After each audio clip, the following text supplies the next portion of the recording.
So it's finally happened. I have become a crazy person. I've become a lunatic. I've become a troll under a bridge, sitting on a hoard of coins. This is a Canadian maple leaf, a silver one. Hey everybody, it's John the Other, obviously. And the other day I was in the bank paying off a credit card. It's a credit card I've paid in that bank with cash many times before.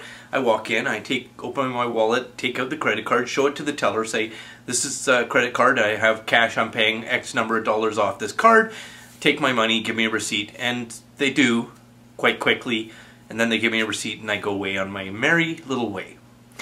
That's not how it went this time. For whatever reason, and I don't really know the reason, they wanted to add a PIN number to my card because it has a chip in it, which was a bit of a fiasco. It wasn't working, and they called a manager, and I was asking them, why are we doing this? I'm just paying a bill. I've done this lots of times.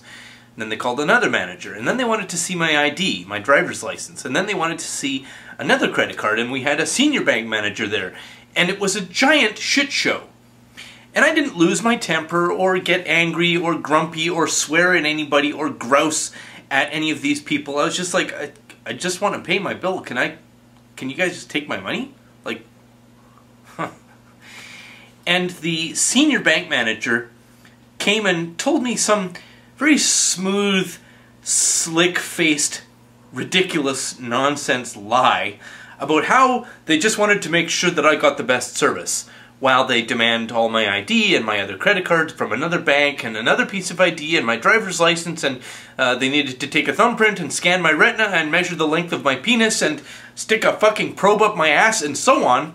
And through all of this, I didn't get angry, I didn't get, I didn't have any body language that showed I was in a rage, because I wasn't until quite a lot later, after I'd left the bank. And after much fucking around, they finally allowed me to give them a pile of cash and gave me back a receipt. And then I spent a couple of days thinking about it, because by the time I was out of the bank, leaving, riding down the street, I was quite severely antagonized and annoyed. That now I am a crazy person. That's why I held up a silver coin at the beginning of this video. Now, I have watched a lot of videos of guys talking about stacking silver and gold coins, which is a little beyond my reach. And most of them are talking about a coming financial collapse where the dollar will cease to be worth anything, and then we'll have to find alternative means of engaging in, commerce and buying and selling food and so on. And lots of them are talking about silver, which is right now $15 an ounce US. It's $25 for a silver coin in Canada. And talking as if 1 ounce of silver is going to skyrocket to $100 or $500, or in some cases they say $1,000 an ounce, which is flying over the moon, cotton candy, ludicrous insanity. I, however, had an urge to go buy a bunch of silver coins, and this is one I've had since 1988, so it's not like I just went out and did something silly. But I definitely felt that urge, and it was because I got such a weird, totalitarian, criminalizing treatment from a bank where I was just trying to pay a bill, that I thought, why do I trust the bank? Why do I trust that this supposed trusted business, where I have a credit card and another similar business where I have a savings and a checking account, why do I trust them to not just magically disappear my money whenever they feel like it, or whenever some agency of the government tells them to? Because I have a friend who, after going through a divorce and paying off all his child support and spousal support payments, had the bank also disappear $15,000 of money illegally, and then never explain it and never give it back, even after he went back to court to go figure out what the hell they did. And then 6 months later they did another $3,000, which he didn't owe to anybody. They just disappeared it because they could. On a couple of occasions talked about this. Now you're going to wonder what the hell this has to do with banks. This is a book written by a law professor named Elizabeth Sheehy, where she outlines a number of court cases where women have used performance art and creative lying and some tap dancing techniques to game the courts, enabling them to get away with murdering their spouses or partners.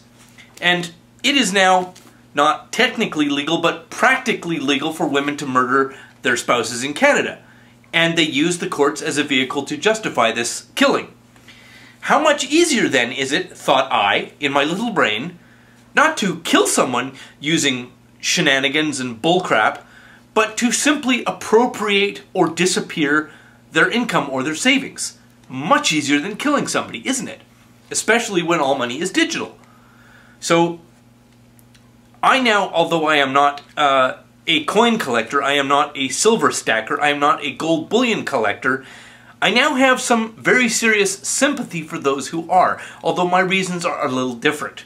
I don't think this is going to go to $500 or $1,000 or $2,000.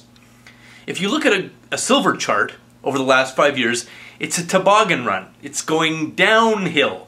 5 years ago it was $50 an ounce US. It's now $15. So if you bought a bunch of silver 5 years ago, it's worth substantially less than it used to be.